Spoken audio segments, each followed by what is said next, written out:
வருங்கால அரசு ஊழியர்கள் அனைவருக்கும் எனது மகிழ்வான வணக்கங்கள். இன்னைக்கு அதே குரூப் 2 குரூப் 4 2022 பேப்பர்ல இருந்து தான் சம்ஸ் பார்க்கிறோம். ஸோ நெக்ஸ்ட் சம், உங்களுக்கான நெக்ஸ்ட் சம் வந்து a person saved money every year half as much as he could in the previous year. If he had saved totally 7,875 in 6 years, then how much did he save in the first year? So ஒரு நபர் ஒவ்வொரு ஆண்டும் அதற்கு முந்தைய ஆண்டு சேமித்த தொகையில் பாதியை சேமிக்கிறார். 6 ஆண்டுகளில் அவர் 7,875 சேமிக்கிறார் எனில் முதல் ஆண்டு சேமிப்பு என்ன? இந்த கொஸ்டினை நம்ம நல்லா அப்சர்வ் பண்ணி பார்த்தோம்னா, ஒரு ஆண்டுக்கும் இன்னொரு ஆண்டுக்கும் இடையே ஆன ஒரு விகிதம் பாத்தீங்கன்னா, இப்ப first year, second year and third year, fourth year அப்படி இயர்ஸ் போட்டோம்னா fourth, fifth year and sixth year. So ஒவ்வொன்றுக்கான இடைவெளி பாத்தீங்கன்னா ஹாஃப். இதுல இருந்து இதை ஹாஃப் பண்ணோம்னா இதுவா இருக்கும். ஸோ இங்கேயுமே வந்து தேர்ட் இயரை செகண்ட் இயரோட கம்பேர் பண்ணோம்னா ஹாஃபா இருக்கும். ஃபோர்த் இயரை தேர்ட் இயரோட கம்பேர் பண்ணா அதோடைய ஹாஃப். ஸோ இந்த மாதிரி பாத்தீங்கன்னா ஹாஃப் ஹாஃப் ஹாஃப். ஸோ அப்போ இந்த ரேஷியோ வந்து எப்படி இருக்குன்னா விகிதம், இதோடைய விகிதம் வந்து ஒரே மாதிரி போகுது. ஸோ அப்ப நம்ம என்ன எடுத்துக்கலாம்னா, இது ஒரு பெருக்கு தொடர் வரிசை, அதாவது ஜாமெட்ரிக்கல் சீக்வன்ஸ் அப்படின்னு எடுத்துக்கலாம். ஸோ இப்ப ஜாமெட்ரிக் சீக்வன்ஸோட nth டேர்ம் வந்து கண்டுபிடிக்கும் ஃபார்முலா என்னன்னா, an is equals to a into 1 minus r to the power of n divided by 1 minus r. ரொம்ப சிம்பிள் தான்.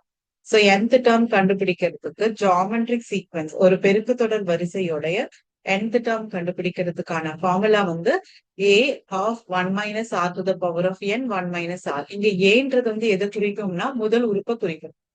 ஃபர்ஸ்ட் டேர்ம் தான் ஏ. ஆறுன்றது வந்து காமன் ரேஷியோ. சோ நம்ம கூட்டுத்தொடர் வரிசை, பெருக்கு தொடர் வரிசை ரெண்டு படிச்சிருக்கோம். இது வந்து பெருக்கு தொடர் வரிசை. இதே கூட்டுத்தொடர் வரிசைக்கான ஃபார்முலா வந்து tn is equals to எடுத்தோம்னா tn, an, un எது வேணாலும் எடுத்துக்கலாம். சோ இப்ப tn is equals to a plus n minus 1 into d. இது வந்து ஒரு அரித்மெட்டிக் ப்ரோக்ரஷனுக்கான nth டேர்ம், அதாவது ஒரு கூட்டுத்தொடர் வரிசைக்கான nth டேர்ம் வந்து tn is equals to a plus n minus 1 into d. அதே வந்து ஜாமெட்ரிக் ப்ரோக்ரஷன் ஒரு பெருக்கு தொடருக்கான nth டேர்ம் வந்து an is equals to a of 1 minus r to the power of n divided by 1 minus r. இங்க ஏன்றது முதல் உறுப்பையும் ஆறுன்றது வந்து common ratio, அதாவது இந்த விகிதத்தை குறிக்கும். இங்க வந்து ஏன்றது முதல் உறுப்பையும் டீன்றது வந்து common ratio, common difference. So இங்க காமன் ரேஷியோ, இங்க வந்து காமன் டிஃபரன்ஸ், அதாவது பொது வித்தியாசம்.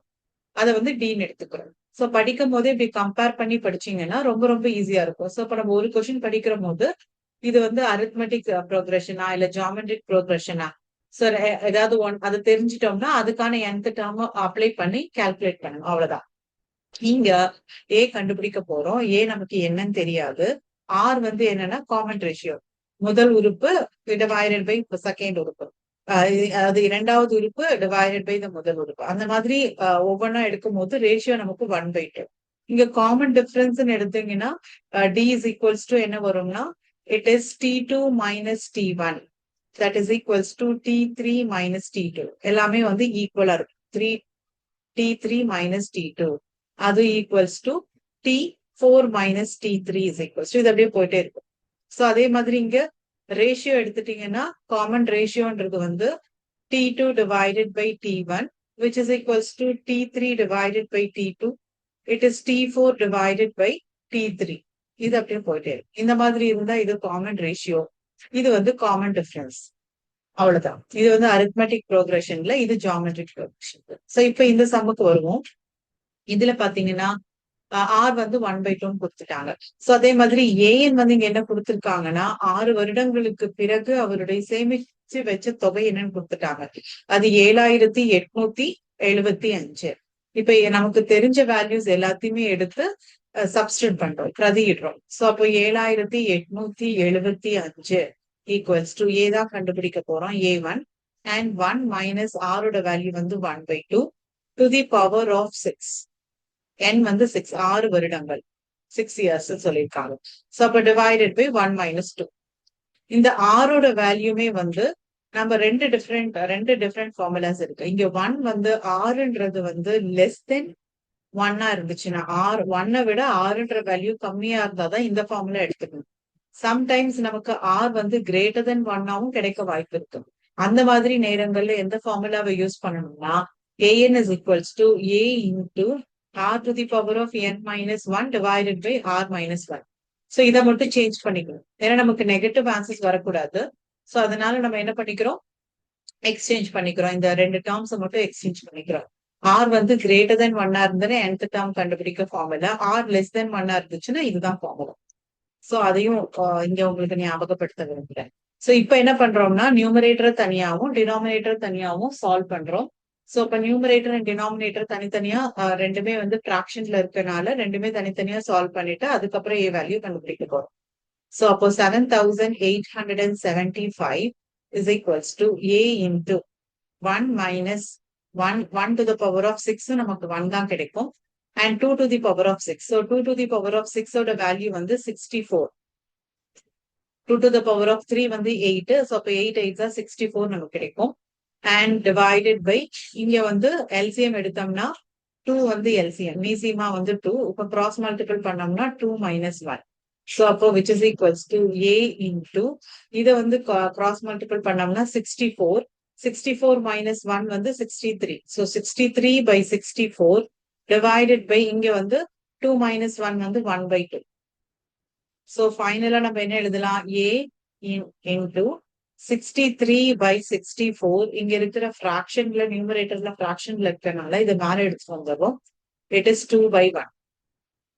So இப்ப இதை கேன்சல் பண்ணோம்னா நமக்கு என்ன கிடைக்கும், 2 1s are 2. இது வந்து 3 2s are 6, 2 2s are 4. So ஃபைனலா நமக்கு a into 63 by 32 அப்படின்னு கிடைச்சிருக்கு. இதை வந்து நம்ம 7875 ஆல நம்ம வந்து ஈக்குவல் பண்றோம். ஸோ அதனால இப்போ இதை பண்ணிக்கலாம். சோ நமக்கு என்ன கிடைச்சிருக்குன்னா இங்க கண்டினியூ பண்றேன். 7875 is equals to a into 63 by 32. இப்ப நம்ம ஏவோட வேல்யூ தான் நமக்கு வேணும். சோ அப்ப இங்க ஆல்ரெடி 7875 இருக்கு. சைடு அப்படியே சேஞ்ச் பண்ணிக்கலாம். சோ இப்ப இதை கிராஸ் மல்டிபிள் பண்ணோம்னா into 32 divided by 63. சோ இப்ப என்ன பண்றோம், இது ரெண்டையும் மல்டிபிள் பண்ணி டிவைட் பண்றோம். சோ மல்டிபிள் பண்ணி டிவைட் பண்ணோம்னா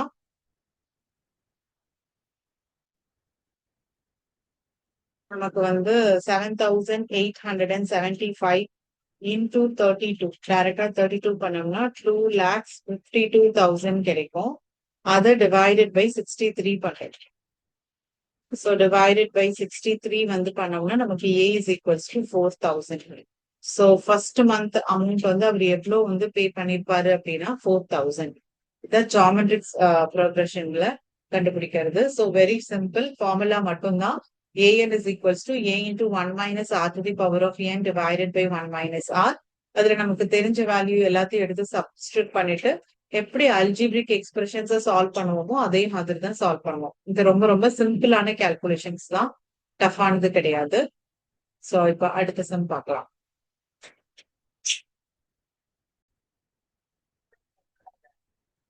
உங்களுக்கான அடுத்த சம் வந்து there is 60% increase in an amount in 6 years at same interest, then the compound interest of 12,000 rupees after 3 years at the same rate is.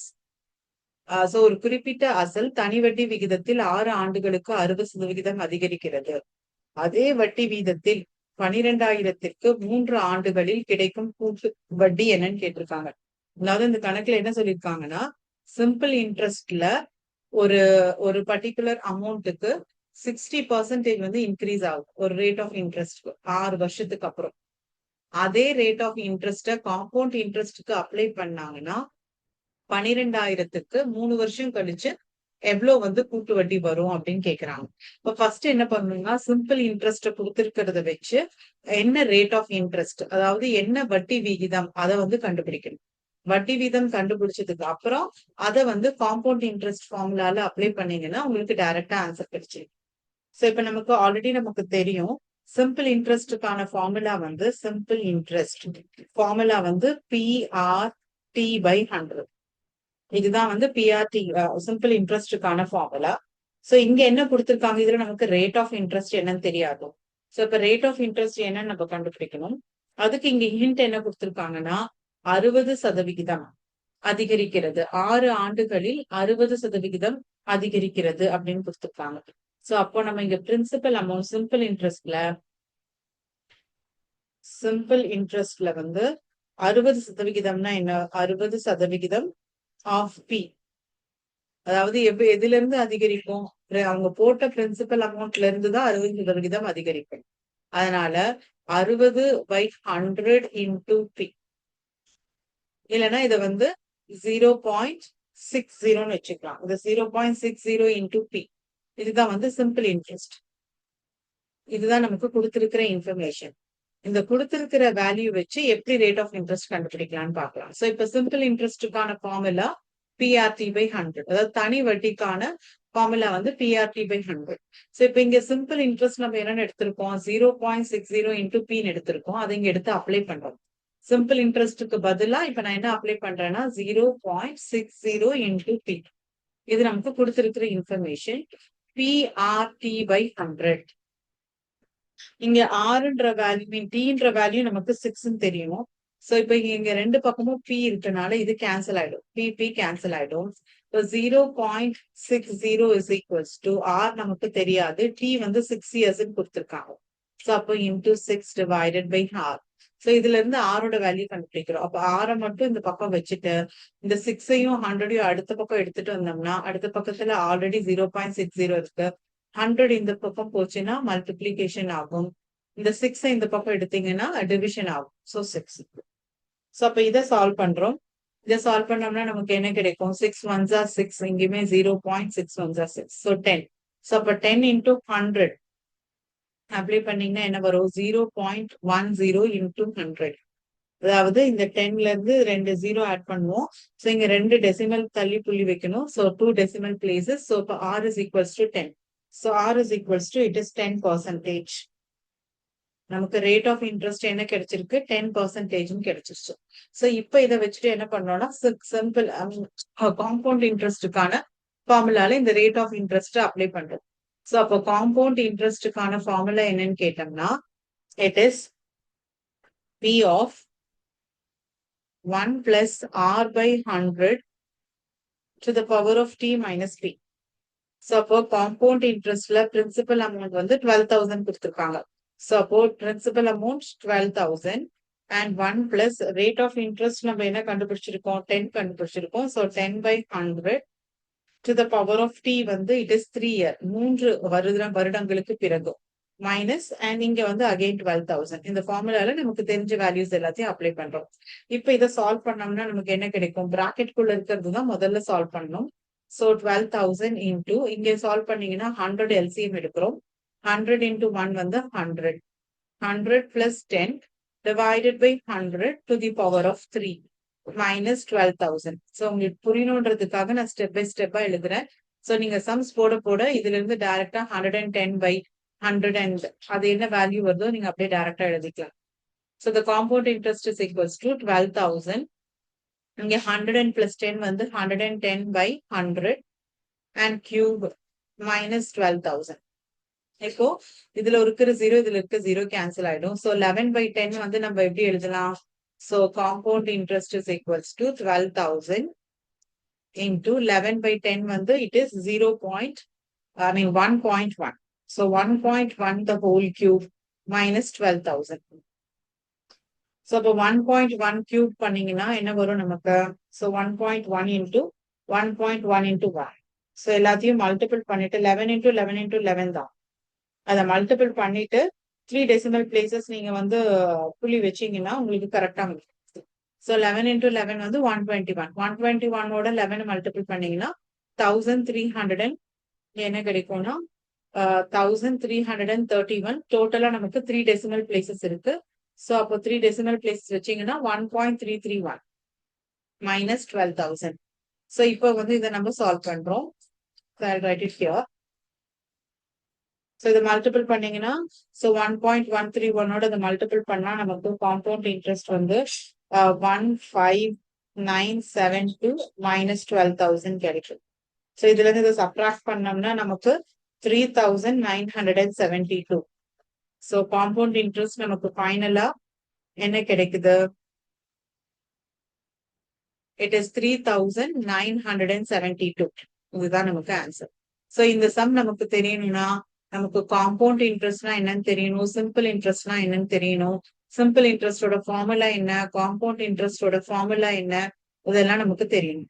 So பேசிக்ஸ்ல உங்களுக்கு டவுட்டா இருக்கு அப்படின்னா ஸோ நீங்க 1-to-1 கிளாஸ் கூட தனியா ஜாயின் பண்ணிட்டு you just learn the basics. ரொம்ப ரொம்ப சிம்பிள் தான் மேக்ஸ். இந்த கூட்டு வட்டி, தனி வட்டி இதெல்லாம் வெறும் ஃபார்முலாஸை பேஸ் பண்ணி பண்றதுதான். Very simple. பேசிக்ஸ் படிச்சுட்டு நீங்க கால்குலேட் பண்ணீங்கன்னா ரொம்ப ரொம்ப ஈஸியா இருக்கும். சோ உங்களுக்கான அடுத்த சம் பார்க்கலாம். உங்களுக்கான அடுத்த some, the population of a village is increased at the rate of 7% every year. If the present population is 90,000, the population after 2 years. ஒரு கிராமத்தின் மக்கள் தொகை ஆண்டொன்றுக்கு 7% அதிகரிக்கிறது. அப்பொழுது மக்கள் தொகை 90,000 எனில் 2 ஆண்டுகளுக்கு பிறகு அக்கிராமத்தின் மக்கள் தொகை. சோ இந்த மாதிரி சம்ஸ் வந்தாலே நீங்க காம்பவுண்ட் இன்ட்ரெஸ்ட் ஃபார்முலா எடுத்துக்கணும். சோ ஆல்ரெடி நம்ம பார்த்துட்டோம். சோ பட் காம்பவுண்ட் இன்ட்ரெஸ்ட் ஃபார்முலால நம்ம வந்து என்ன பண்றோம்னா லாஸ்ட் சம்ல பார்க்கும்போது பிரின்சிபல் வந்து சப்ராக்ட் பண்ணணும். ஸோ பிரின்சிபல் அமௌண்ட் இங்க வந்து அப்படியே சப்ராக்ட் பண்ண தேவையில்லை. ஸோ ஆஃப்டர் 2 years டோட்டலா எவ்வளவு பாப்புலேஷன் கேட்கறாங்க. ஸோ அது மட்டும் நீங்க சொன்னா போதும். ஸோ அப்போ 1 + r/100 to the power of n. இதுல காம்பவுண்ட் இன்ட்ரெஸ்ட் வந்து என்ன எடுத்துக்கிறோம்? the பிரின்சிபல் அமௌண்ட் வந்து 90,000 எடுத்துக்கிறோம். 90,000 and 1 + r வந்து 7%. So 7/100 to the power of 2 years. So 2. So இதை சால்வ் பண்ணோம்னா டைரக்டா நமக்கு ஆன்சர் கிடைச்சு 90,000 of LCM எடுத்தீங்கன்னா 100 + 7 வந்து 107/100 the whole square.